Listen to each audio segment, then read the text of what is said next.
Bien, Bien, ¿y bien. tú? Bien, bien. Con sueño igual nomás, para que ustedes. Eh, bueno, hoy día les voy a hacer como un paneo general sobre desde dónde inicia el arte performático. Entonces, es una clase desde muy los inicios de este tipo de arte, cómo es que surgió, qué condiciones se tuvieron que dar para que apareciera este tipo de experimentación literaria, etcétera. Entonces, es una clase teórica, pero no se preocupen que no son contenidos que van a ser evaluados para que ustedes lo sepan con precisión, por ejemplo, sino que simplemente es para que tengan un entendimiento genérico sobre el fenómeno. Entonces, no se preocupe como de tomar apuntes muy asiduos porque en realidad no, esto no va a ser evaluado, solamente para que tengan un marco general y un entendimiento general y motivarles quizás un poquito el interés por esto. Bueno, en PowerPoint ya están los cursos, así que cualquier cosita lo pueden consultar todo ahí. Lo que les quiero contar es que en el siglo XX, a finales del siglo XX, a finales del siglo XIX y a inicios del siglo XX, comienza a ocurrir un tipo de revolución en el ámbito del arte, en donde algunos artistas, pintores, poetas, actores, comienzan a cuestionarse cómo se ha entendido el arte tradicional. Entonces, por ejemplo, el arte del museo, las bellas artes. Eh, ¿Cómo es que se ha hecho el arte tradicional y proponen una nueva visión del arte? Entonces, por eso se conoce este periodo como el de las vanguardias artísticas, porque proponen encontrar esta ruptura con el arte antiguo y acercarse a un tipo de arte novedoso, que sea totalmente nuevo, por eso es vanguardia. Y lo que pasa es que empiezan a investigar sobre las propiedades del lenguaje, sobre su propia materialidad. Entonces, acá en el PDF les pongo el ejemplo del bombardamiento de Adrianópoli, de Filippo Tommaso Marinetti, en que ya se fijan que, por ejemplo, hay una topografía diferente a un poema que normalmente conocemos, la disposición de las letras es desordenada en el texto, no hay como una lectura lineal. Entonces se empieza a investigar sobre todas estas propiedades del lenguaje buscando su máxima expresividad. Entonces se comienza a trabajar sobre el ámbito visual de la palabra escrita, sobre sus diferentes materialidades, por ejemplo, su visualidad, lo auditivo, porque, por ejemplo, este texto igual enfoca cierta lectura peculiar, ¿cierto? Debido a que hay unas tipografías más grandes que otras, etc. Y la foto que hay de fondo es donde se juntaban esta gente, que es un lugar insigne, que es el Cabaret Voltaire. Entonces, ya les voy a contar un poquito más sobre el Cabaret Voltaire. Bueno, como ya les adelanté, lo que ocurre es un rechazo absoluto hacia el arte del pasado y un culto hacia la novedad en el arte. Entonces, toda esta cosa rebelde de destruir la tradición del arte, de destruir lo que se conoce como las bellas artes y ser totalmente provocador, considerando nuevas formas de arte, por ejemplo, el urinario de Duchamp. Sí conocen esa obra, ¿cierto? Que es Duchamp poniendo un urinario en un espacio considerado como del arte canónico. ¿Y qué hace que un urinario sea un objeto artístico, por ejemplo? Entonces, lo que hace justamente esa intervención es problematizar qué es lo que entendemos como arte. Que hay cosas quizás de nuestra cotidianidad que podemos considerar como arte, que antes no entraban en este canon de las bellas artes. Y justamente esta acción de poner en un contexto en donde el arte canónico es aceptado, incorporar un urinario, una imagen disruptiva, es esa imagen provocativa lo que consideramos como de avant-garde. Y bueno, también lo que subyace es este constante cuestionamiento al arte capitalista, a la producción, a las mecánicas de producción del circuito del arte, a cómo es que se adquiere el arte, por ejemplo, que ya no sea de acceso solamente a una minoría letrada, ilustrada, con dinero, sino que pueda estar al acceso de otras personas. Entonces, también está esta cosa de la reproductibilidad técnica del arte, por ejemplo, que se puede comprar a grandes escalas el arte ahora, y se cuestiona también esa noción de la homogeneización cultural, proponiendo nuevas obras de arte que, por ejemplo, en el proceso artístico se reivindican su autonomía. Entonces, la institucionalidad en la que se mueve esta cultura artística es lo que está siendo problematizado a la base. Y bueno, ¿ustedes conocen más o menos cuáles son los movimientos de las vanguardias históricas? ¿Es algo que se estudia comúnmente en el colegio? O sea, yo me acuerdo de haberlo visto en el colegio, pero la verdad no me acuerdo de nada. Pero, pero sé que lo vi. Lo Bueno, mismo yo. son todos los ismos. El futurismo, el dadaísmo. Esto empieza después de las guerras mundiales, en el periodo entre guerras en realidad. Como con esta crisis de sentido radical que ocurre. Entonces, el futurismo es justamente esta idea como de apelar mucho al futuro, de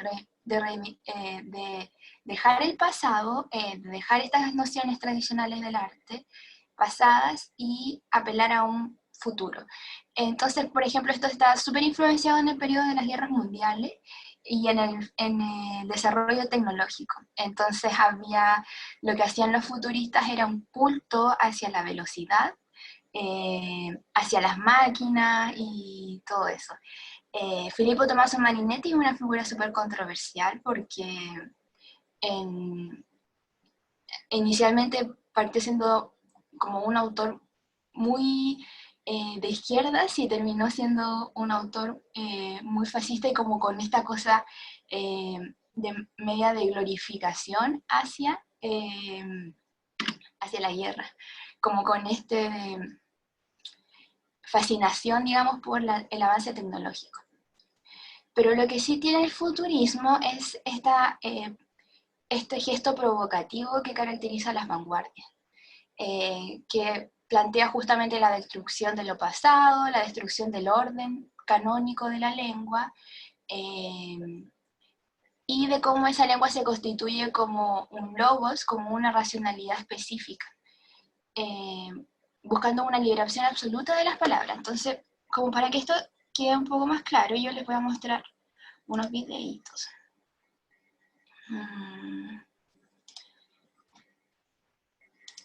Basta ver con sonido, así que cuéntenme si se escucha muy fuerte, porque a veces esta cosa como que o si se escucha muy bajo. Este es una declamación de el bombardamiento de Adrianópoli de Marinetti, y una representación gráfica que alguien hizo en la actualidad, pero la voz es de Marinetti. 5 secondi, cannoni d'assedio, sventare spazio con un accordo. Pam, pum, pum. Ammutinamento di 500 echi per affannarlo, sminuzzarlo, sparpagliarlo all'infinito. Nel centro di quei pum pum, spiaccicati, ampiezza 50 km quadrati, balzare scoppi talli pugni. ¿Lograron escuchar? Sí, se escucha bien. ¿Y se escucha bien? Ya, excelente. Cuéntame un poquito qué les llama la atención de ese poema. Sabiendo que no saben italiano y que hay como esa barrera del lenguaje, pero hay cosas que aparecen evidentemente que uno no necesita saber italiano. Como su forma Yo de encontré hablar. como... Ah, dale. No, no, yo iba a decir así como su forma de hablar, de decir las cosas, como súper expresivo. Ya hay como una expresividad eh, diferente un poco a lo que, como que no está esta parcialidad, ¿cierto? Hay una expresividad particular de Marinetti. ¿Y de qué nos habla esa expresividad que es como lo que está mostrando? Esa expresividad la relaciono mucho como con la historieta o el cómics, ¿no? Cuando los personajes en el cómics quieren sentir como alguna explosión o alguien le pega al otro, Ah, sí, como, sí, como que eso me lo pude relacionar al tiro. sí, Como ese que es un punto súper interesante que tiene la Catalina. Por ejemplo, las onomatopeyas, ¿cierto? Como en el cómic cuando aparece como wow, punch, no sé. Que es como que el lenguaje empieza a hablar desde su ámbito sonoro. No tiene un significado como claro, normativo, sino que el significado se encuentra en su sonido, en esa expresividad. Y que son cosas que, por ejemplo, yo le puedo entender a un italiano, a un japonés, ese hablar onomatopéyico. Y justamente, ¿qué creen que es lo que está haciendo ese ámbito sonoro de este poema? Como que quizás está buscando representar con sus sonidos o con sus onomatopeyas. Por ejemplo, estas onomatopeyas de pum pum, recordando que el poema se llama El bombardamiento de Adrianápolis. Pues yo creo que al final es como obvio que está representando guerras, bombas y como destrucción en general. Y Exacto. por lo que dijo antes usted de que se como glorificaba la guerra, me hace harto sentido, la verdad. Sí, es justamente esta como representación de lo bélico, ¿es cierto? Como del sonido de las armas. Y lo otro que tiene el poema y la recitación es que es como eh, y lo que se veía en el video, como de la espacialidad de las palabras. Recuerden que la primera fotito que les mostré era sobre, por ejemplo, acá atrás, esa es la portada del libro. Entonces, Sang Tum Tum. Eh, y no es solamente Sang Tum Tum escrito como en un orden lineal de derecha a izquierda, sino que tenemos letras acá, tenemos también por acá, por acá.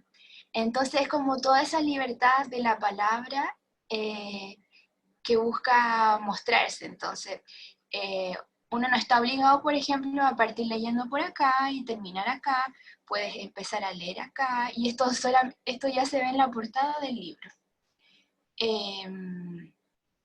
Creo que tenía...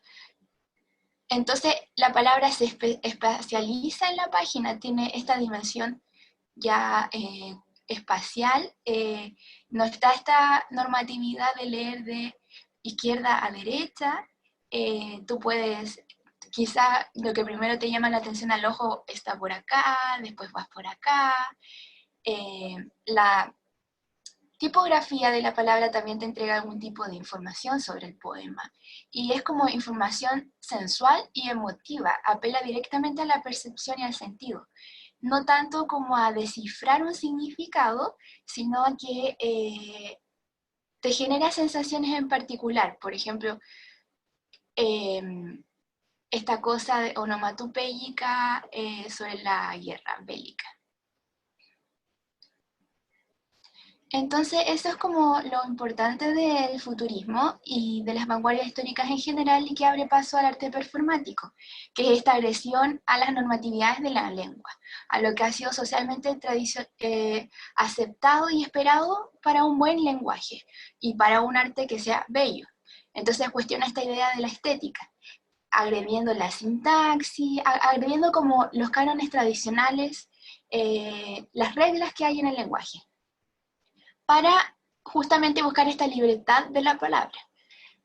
Y este proyecto artístico de Marinetti se llama La parola in libertà, la palabra en libertad. Entonces apelaba a que en el poema la palabra sea libre. Y esto de que nos contaba la Cata de las onomatopeyas es justamente apelar a que el lenguaje sea un poco más primitivo, en el sentido de que la conexión entre el signo, por ejemplo la Z, la A y la N y la G, que corresponden a una palabra en total, sea una conexión mucho más básica con su significante, o sea, con lo que significa esa palabra, debido a que esa vehiculización se da más rápido si es a través del sonido. Si tú escuchas tum tum o boom, sabes que es como el sonido de un golpe, si es out, que te duele. Entonces, apela como a esta inmediatez del sonido y el significante, sin como la mediación de tener que descifrar un código en particular. Y claro, también está esta cosa de que la riqueza visual que yo les contaba, esta espacialidad en la página, está como incitando a que tú leas el poema en voz alta. Entonces la dimensión del sonido es súper relevante en el futurismo y en general en las vanguardias históricas. Lo más fascinante, para mí en particular, de las vanguardias históricas es el movimiento de Dada. ¿Ustedes conocen el dadaísmo? ¿O tienen alguna idea en general del dadaísmo? Sí. Y a ver, cuéntanos un poquito. No, o sea, he escuchado del dadaísmo, pero no tengo una idea general no ahora. Ay, ay, ay. ¿Y qué pasa cuando ustedes escuchan Dada? Simplemente la palabra Dada, no apelando como a qué es el Dada, sino que como que pueden interpretar de la palabra Dada. Para mí, Dada es como la parte, o empezar a escuchar una canción, algo así, de una letra, pero no sé si se relacionará con lo que... ¿Cómo? No te entendí. Que Dada es como si fuera el coro de alguna canción o parte de una canción, la letra de una canción. Ah, entiendo, como que te apela como a una cosa musical. Claro. ¿Matías? Me pasan dos cosas. Una como dada del inglés de papá, probablemente, y ¿Ya? como de los bebés, de los recién nacidos cuando empiezan a hablar, como, no sé, eso me pasa. Ah, ya, buena anotación, sí. ¿Alguien más que se le viene primero a la mente con Dada? A mí con Dada como que me suena algo sin sentido, algo como loco. No sé por qué. Siento como Ah, ya, que, algo como loco, como sin un sentido claro. sí, Ya. Entonces tenemos como lo sonoro, que se parece a la palabra dad, que también es como hablan los bebés, y que como que no tuvieron sentido muy definido. Y justamente es por eso que se elige la palabra dada para nombrar este arte, por todo lo que ustedes dijeron. Eh, Ellos lo escriben en un manifiesto y ellos dicen somos los dadaístas. Porque dada, y hay una lista gigante de palabras, dice, dada en tal idioma significa tal, en otro idioma significa tal, en otro idioma significa tal. Entonces, como esta pluralidad de significantes, y también apela mucho a esta cosa del lenguaje de los bebés, en que no hay una lógica clara, que está esta cosa del sinsentido y de la predominancia del sonido para expresarse. Los bebés solamente pueden dar a entenderse mediante como su emocionalidad, ¿cierto? Si están llorando, los gestos que hacen. Entonces, como está esta irracionalidad que apela a la dimensión sonora y emotiva del lenguaje y justamente a este despoje de la lógica y del logos, porque tradicionalmente logos significa la palabra como esta cosa grande, muy grandilocuente de sentido, como la poesía de sentido y de verdad. Entonces acá ya está este cuestionamiento absoluto sobre esa noción del lenguaje. Y es tan absoluto el cuestionamiento que Dada es anti-Dada. El mismo dadaísmo se cuestiona al mismo dadaísmo. Nunca el dadaísmo puede seguir siendo el mismo porque no estaría apelando como esta renovación y novedad que buscan las vanguardias históricas. Entonces el Dada se tiene que destruir para volver a ser un arte novedoso. Entonces se considera como el arte más subversivo de las vanguardias históricas, como una real provocación y que buscan justamente esta fusión entre el arte y la vida. que el arte no sea el arte por el arte en la academia, el arte guardado en el museo, sino que haya una fusión entre el arte y la vida cotidiana. Entonces para los dadaístas era un modo de vida, que eran personas inherentemente provocativas, que cuestionaban, ¿no?, constantemente las tradiciones.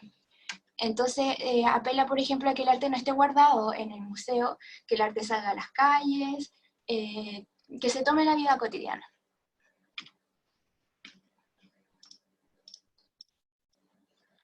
Y acá les tengo un ejemplo de Hugo Boll, que es el fundador del movimiento dadaísta. Hugo Boll es este sujeto que está acá vestido extraño, y su poema insigne es Caravan. Entonces a primera vista, ¿qué les pasa con Caravan? Entendiendo que ya estamos en esta lógica en que no necesitamos descifrar un significado, sino que simplemente es como las cosas que podemos interpretar a simple vista. O Está re sea, tiene loco. como muchas tipografías diferentes. O sea, cada frase tiene una tipografía diferente y usa muchos estilos Exacto. diferentes. Usa mucho, Estilos diferentes, así que sin entender lo que dice, como que supongo que son muchos mensajes mezclados o cosas que por descifrar, no sé, algo así. ya, entonces hay muchas tipografías diferentes, hay muchas, ya. ¿Qué otras cositas?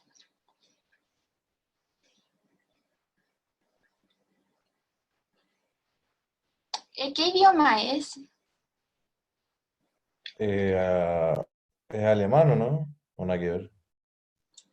Ya, Es alemán, que ¿alguien más tiene? es un Piensa, idioma que existe porque igual son como raras las palabras. ya, entonces tenemos otra teoría que quizás no es realmente un idioma establecido. ¿Qué otro idioma piensan que podría ser? Orco, así, no sé. O de repente como africano. A mí de primera me parece como medio africano. Eh, ¿Pueden entender cómo de qué va el poema? Con lo que sale. No. Yo tampoco. Y eso es porque el poema está compuesto de neologismos. ¿Saben qué son los neologismos? No, yo No, no. no. Son palabras inventadas. Tú las buscas a un diccionario y no van a existir. Entonces, este no es ningún lenguaje que tengamos que traducir porque realmente son palabras inventadas por Hugo Ball. Él era alemán, entonces suena un poco más a alemán, pero a lo que aspiraba él era como a tener un poema en que no haya ninguna palabra que tú puedas identificar claramente, pero sin duda te evoca igual algunas imágenes en tu cabeza. Por ejemplo, Jolifanto. ¿Qué se le viene con Jolifanto? A mí inmediatamente pienso en un elefante, y además que el poema se llama Caravan. Entonces pienso como una caravana de elefantes. Pero no hay un sentido unívoco, no es como que un crítico de arte pueda decir, Caravan se trata de esto. No, porque justamente la palabra está libre. Para Hugo Ball quizás estas palabras tenían algún significado en particular, pero a mí me elicitan otros significados en particular de determinadas palabras. Jolifanto puedo pensar en elefante, fataca puedo pensar en otra cosa, o lobo. Entonces apela como a esta asociación libre del pensamiento. Y es inherentemente sonoro también. La dimensión sonora es súper relevante desde lo tipográfico, como nos decía el compañero, que hay palabras que son más chicas que otras, algunas están en cursiva, otras están en negrita, algunas se repiten. Entonces todo eso ya apela a algo en particular. Y ahora les voy a mostrar cómo ponía en escena Caravan, Hugo Ball. Entonces, esto es muy entretenido. Este es el Cabaret Voltaire, en Zúrich.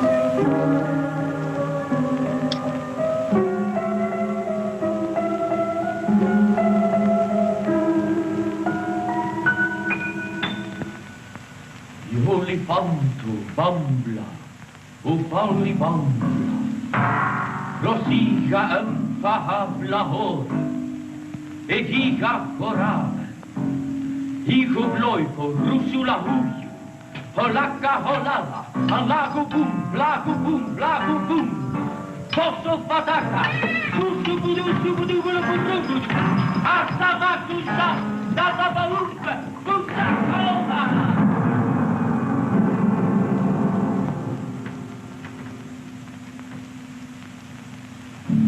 Ahoy, ahoy, voilà, c'est bien, fin les sacots, shine, quand l'air, retour, rond, comment faire.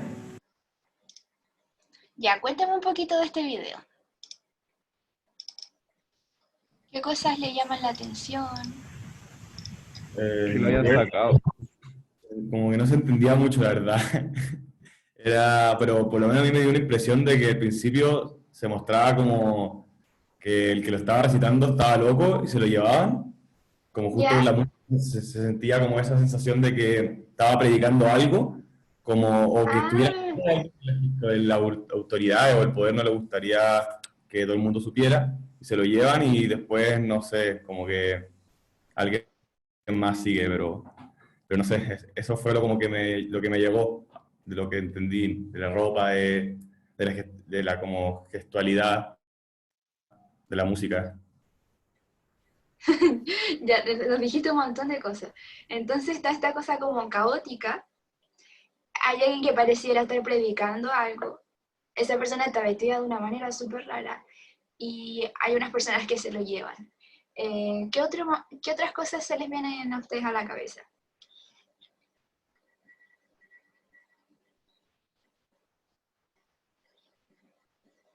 O sea, como de todo, de la escenografía, de las personas que están, cómo están vestidos. ¿Qué les llama la atención? La vestimenta. La vestimenta. ¿Y qué es como lo que llama la atención de la vestimenta? Como que, no sé, me suena que las vestimentas como en los dibujos antiguos, por ejemplo, como que se imaginaban que, imagínate, en 1800 pensaban que en el 2020 nos íbamos a vestir así, Ah, como, ya, como esta cosa del futuro, sí, como futurista. como la ropa del futuro. A mí me pasa como que me recuerda a la ropa de un papa, como ese gorro extraño.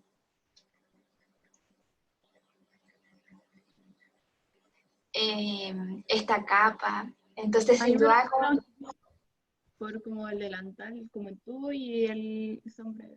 No te alcancé a escuchar lo primero. Como un chef, por el gorro y, Sí, también. y los Sí, es guantes. verdad.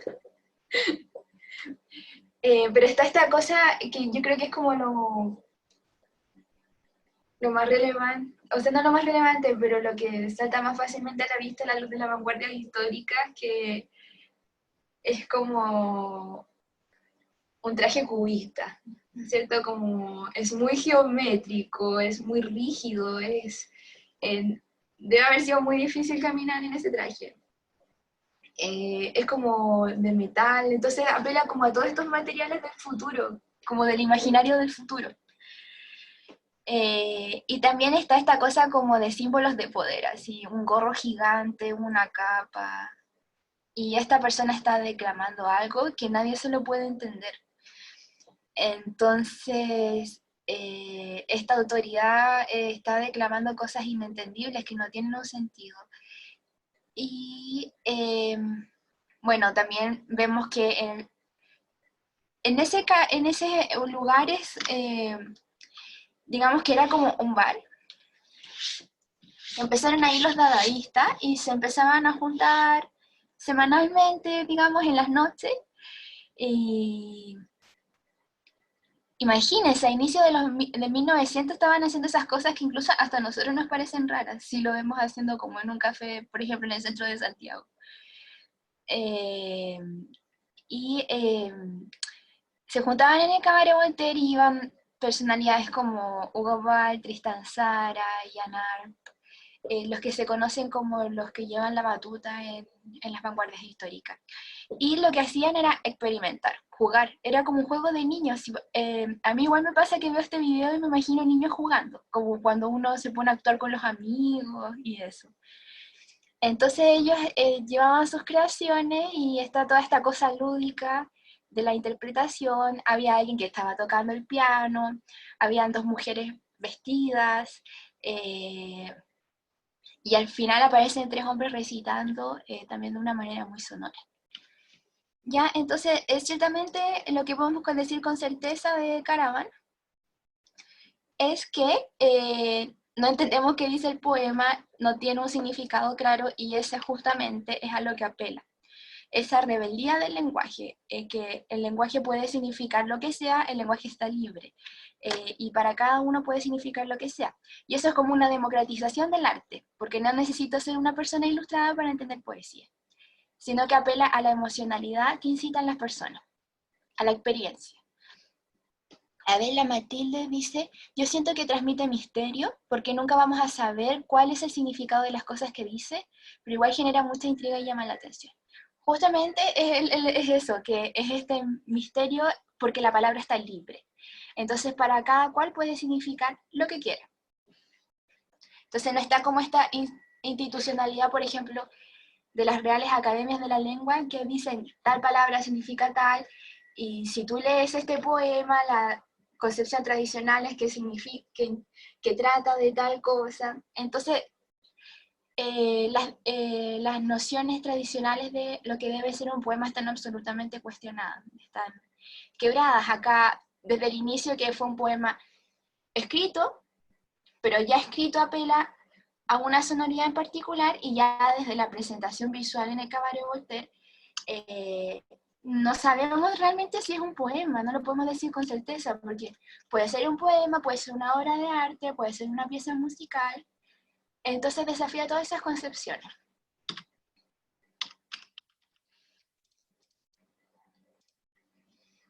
Y bueno, esto, el Cabaret Voltaire lo podemos visitar si vamos a Zurich, ahí está.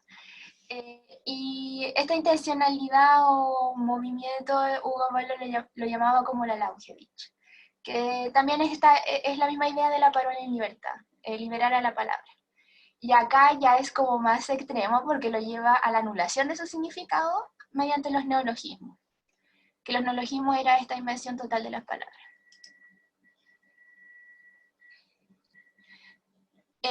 Todo esto es para que ustedes entiendan como desde dónde surge lo performático, ¿cierto? Esto de Hugo Ball era evidentemente performance. Tiene toda esta dimensión de la teatralidad, aparece el cuerpo del poeta, ustedes pueden ver a Ball. No es como un enigma, no es un poeta que está oculto entre las palabras, sino que ahí está Ball recitando sus poemas. Y justamente como la intencionalidad era escucharla en esa presentación en vivo. Y tenemos otra vanguardia histórica súper importante, que es la del surrealismo. ¿Conocen del surrealismo? Sí. Dalí, ¿Sí? Dalí, uno de los Dalí, principales. claro. Magritte. ¿Qué saben del surrealismo como a grandes rasgos? O por ejemplo, ¿qué les pasa con la pintura de Magritte que está en el fondo? Entonces yo siento que el surrealismo siempre te entrega como una mirada de la realidad, no la realidad como tal. No sé si se explica. Ya, Como que entonces siempre está como cuestionado qué es la realidad, ¿o no? de cierta forma puede ser. Ya, O te entrega la realidad de una forma más subjetiva. ya como que hay una mayor dimensión de la subjetividad presente. Y Y sobre esta cosa, por ejemplo, de que hay un montón de hombres parados incluso en el cielo, no están en tierra, están como volando, flotando. A mí me pasa que el surrealismo, por lo que tengo entendido, o lo que algo recuerdo del colegio, era que te mostraba como una realidad alternativa utilizando elementos reales. O sea, te mostraba un escenario que no es posible, pero usando cosas que sí son reales y que sí son posibles. Pero Exacto. según yo Y dónde es puede ser, posible ese escenario? En la Por ejemplo, imaginación, de que haya personas flotando. bueno, imaginación y por lo que, no sé, en el espacio, pero no según sé. yo esa es la definición, Claro. pero según yo eso es lo que escribe el compañero vendría siendo el realismo mágico, no el surrealismo. Yo no creo que podamos ser tan categóricos como decir que esto es realismo mágico y esto es surrealismo, porque lo que está diciendo el compañero es una característica muy, muy relevante de que, por ejemplo, a lo que yo iba con mis preguntas de que dónde puede haber un hombre flotando, eh, el compañero decía en la imaginación, pero es en la imaginación, es en el arte, que es un ámbito de la imaginación, pero en nuestra cotidianeidad donde pasan esas cosas es en los sueños, ¿cierto? En los sueños aparecen como todos estos disparates, que de repente uno sueña que está en el colegio, pero a la vez está ahí en la casa, o que una persona, que es una persona, pero le ves la cara de otra persona, aparecen como todas estas condensaciones. Entonces, justamente, el compañero decía una característica, bueno, el surrealismo se basa en el inconsciente y en los sueños. Está súper influenciado por el psicoanálisis. Y lo que decía el compañero de que aparecen elementos de la realidad cotidiana, pero como sacados de contexto, ¿no? Es justamente porque apela a esta dimensión de los onírica, que en los sueños, nuestros sueños, según el psicoanálisis, funcionan con los restos diurnos, o sea, como las cosas que están en nuestra cotidianidad, por ejemplo, hoy día tuve una discusión con mi mamá y después sueña a mi mamá como ese resto diurno, mi mamá, de algo que pasó en el día, y la sueño condensada, por ejemplo, con la imagen de un animal, o cosas así, o que le pasa algo, un escenario fantástico. Entonces, el sueño es inminentemente azar, tú no puedes programar lo que vas a soñar, y también es azaroso en las maneras en que el inconsciente organiza tus sueños, ¿cierto? Entonces aparecen condensaciones, las condensaciones son como dos imágenes que se juntan y que no necesariamente son cosas que tengan un sentido claro. Entonces, está una cosa que es como que nosotros en el día a día tenemos que ser racionales, como que funcionamos debajo de una determinada racionalidad y también bajo determinadas normas que son convenidas socialmente, porque es la única manera que tenemos para vivir en sociedad, ¿cierto? Entonces tenemos normas, por ejemplo, de que se va al baño en privado, que tenemos que andar vestidos, cosas así. Pero según el psicoanálisis, eso lo regula la estructura del super yo, que es como el juez moral, ¿ya? Entonces ese juez nos va diciendo cómo nos tenemos que comportar. Les hablo de psicoanálisis porque es la base del surrealismo. Pero también nuestro aparato psíquico tiene una cosa que es el ello, desde el psicoanálisis. Y el ello son los impulsos animales, justamente en lo que se sale a toda regla y a toda convención moral. Y se supone que el ello es como inherentemente el inconsciente, y eso es lo que aparece en los sueños. Entonces aparecen como nuestros deseos, ocultos, como toda esta cosa más bestial y menos regulada moralmente. Entonces ahí aparece toda esa cosa y los sueños la reprimen de alguna manera porque no es aceptado para nuestro aparato psíquico porque existe el super yo que los regula y los condensa en una imagen que sea como más aceptable. Entonces, por ejemplo, si la mamá con una figura animal, ¿ya? Entonces, el surrealismo apela justamente a la dimensión onírica, al inconsciente y al automatismo psíquico. Que el automatismo psíquico es dejar a la mente fluir sin las restricciones que pone uno. Entonces, por ejemplo, una estrategia creativa que usaban los surrealistas era la asociación libre, que es, por ejemplo, yo escribo poesía y después de poesía se me viene la palabra mar, y después de mar se me viene pez, y después de pez se me viene red, y después de red se me viene muerte, y después de muerte se me viene etcétera, etcétera. Entonces, así sería en esa cadena de asociación libre, que la mente va asociando de manera en libertad sobre determinado significante, y de esa manera, de esa cadena asociativa que de lógica no tiene mucha, ¿ya? Solamente una lógica interna. Y, por ejemplo, ellos a veces, una estrategia que usaban era, tuve este sueño en la noche, agarro las tres dimensiones más importantes de mi sueño: asesinato, noche, ciudad, y hago una lista de asociación libre de la palabra asesinato, de la palabra noche y de la palabra ciudad. Entonces, asesinato, muerte, muerte, policía, policía, así. Entonces van con esa asociación libre y hasta llegan a una lista final con que se quedan con esas palabras, por ejemplo. Y entonces está todo ese juego con la dimensión de significante, y es como liberar al yo de la normatividad y de las reglas impuestas socialmente. Entonces, el teórico Aldo Pellegrini dice que es esencialmente el desenvolvimiento de una protesta. Entonces, apela justamente a este disconformismo que se manifiesta en contra de la dimensión opresiva de la sociedad, de las normas socialmente impuestas, de que tú te tienes que comportar así, así y así, y libera al hombre en ese sentido. Y este canónico ejemplo de Magritte, esto no es una pipa, y sale la representación de la pipa, es como esta libertad del arte, ¿cierto?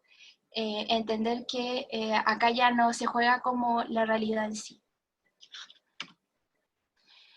Y sus elementos compositivos, como ya los adelanté, es el material onírico, la imaginación, como todos estos disparates de la mente, del inconsciente. Y eso que yo les comentaba es la aproximación insólita que se denomina creativamente, que es como la expresión del inconsciente sin ninguna censura de la razón.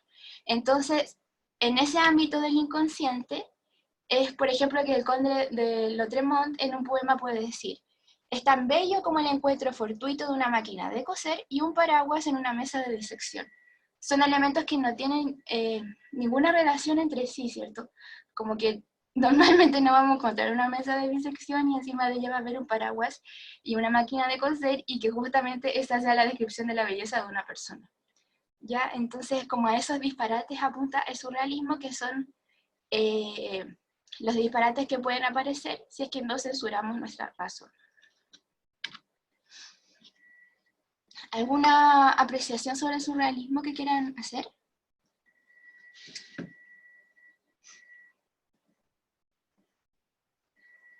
¿Estamos bien? Bien.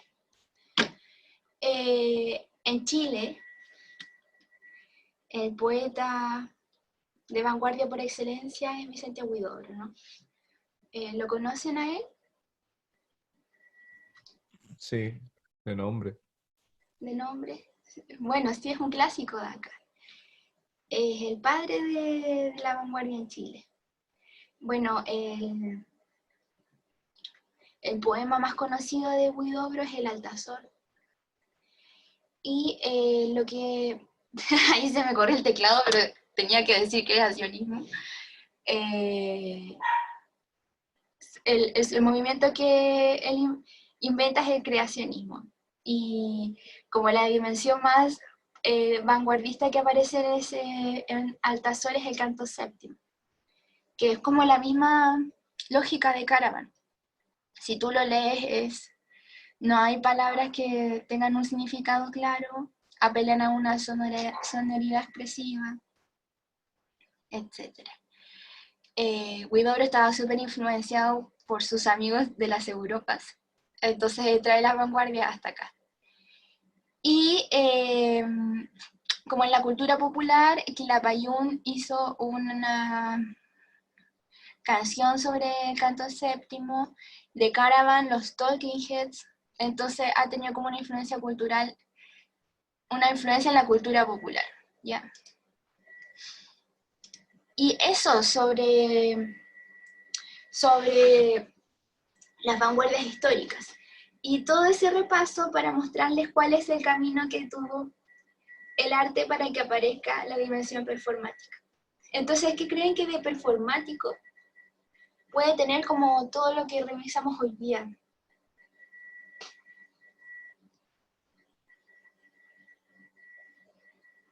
Simplemente, yo sé que no hemos revisado qué es una performance, pero teniendo como una visión vaga, por ejemplo, las tesis, que es como la que tenemos más al alcance porque fue chilena y pasó el año pasado, sabiendo que, por ejemplo, en la performance de las tesis, lo relevante es que aparecía un cuerpo, que está hecha en el espacio público, que había una canción que se cantaba, había una coreografía, y teniendo como esa caracterización muy vaga de lo que es un performance, ¿de qué manera creen que las vanguardias históricas pudo haber influido en ese desarrollo de ese arte? Por ejemplo, ¿cómo es que desde el dadaísmo llegamos a esta cosa de las tesis?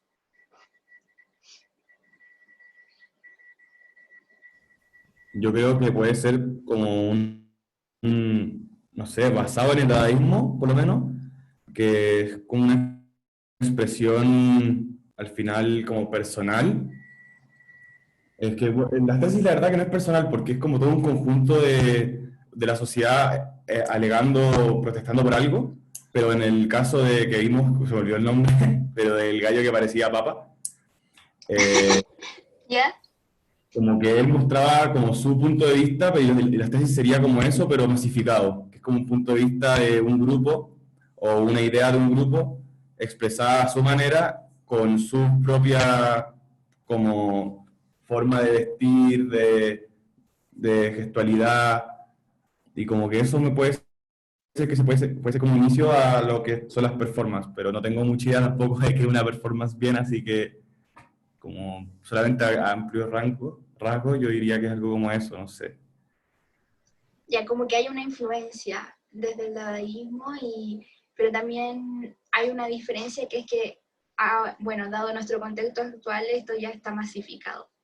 Matías, Sí, en ese sentido yo creo que más que como en el contenido del dadaísmo, se parece como en el cómo se expresa, como en lo escénico, que al final como hay alguien, personas que están ahí al frente diciendo algo, que claro, en este caso sí tiene sentido, pero de igual manera como en la expresión, en los movimientos de las mujeres de las tesis, están llenos de simbolismo al final, como por ejemplo cuando se agachan, como que tienen muchos simbolismos que claro, a simple vista uno como que puede no entenderlos, pero después cuando te lo explican o como cuando lo muestran como más seguido, uno puede como empezar a descifrar un poco y entender como todo el contenido que tiene, porque no es solo la letra lo que explica la canción, sino también como todo el simbolismo, el hecho de que de repente algunas se venden, entonces como que eso, no sé, yo creo que se parece mucho más como en el arte más escénica que como en el contenido mismo del dadaísmo, porque en el dadaísmo no tenía como tanto sentido lo que se decía, pero en este caso sí. exacto.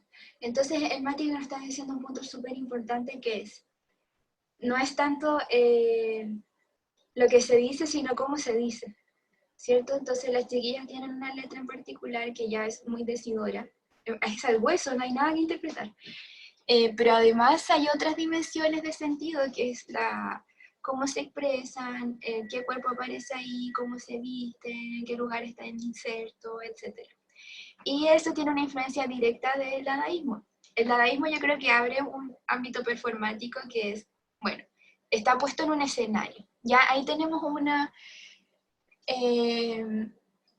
cosa performática ya que hay un escenario, pero ¿cuál es el escenario? Por ejemplo, en el dadaísmo, el escenario era el Cabaret Voltaire, en las tesis el escenario es la calle, literalmente. Entonces ahí quizás hay un cuestionamiento muy grande de la institucionalidad artística. Ese arte está presente en la calle donde uno podría transitar día a día.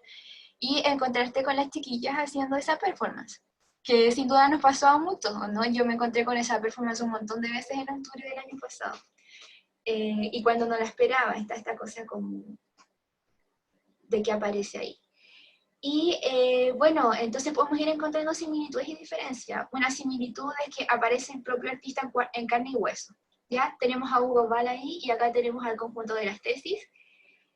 Una diferencia sobre ese punto, en el dadaísmo, quien estaba presentándose, bueno, es muy notable ahí porque eran puros hombres y las mujeres que aparecían eran como decorativas, ¿no? Eran como las modelos. Acá la mujer se tomó la calle. Otra cosa como normativa, Hugo Ball, ella era un hombre y era un hombre artista, y el artista que leía su propio poema. En las tesis están las tesis que crearon la canción, pero que la cantan millones de mujeres en el mundo, como que la canción no es propiedad de nadie, es de todas. Entonces el autor como que se masifica, como nos decía antes, compañero. Entonces estamos encontrando esas diferencias, pero sin duda la influencia que tiene ya apela esta dimensión escénica, aparece la persona en carne y hueso, hay una dimensión sonora de la palabra. En el caso de Caravan era como sonora porque era la única manera de entender el poema, en el caso de las tesis porque se canta. Entonces sin duda es un arte que está entre medio, no podemos decir claramente esto es un poema, esto es una canción, esto es una coreografía, esto es teatro, no hay claridad sobre eso. Entonces es un arte que está entre medio, es intermedia, y eso es esencialmente performático. Entonces las dos características más importantes es que aparece el cuerpo, entonces aparecen las prácticas corporales,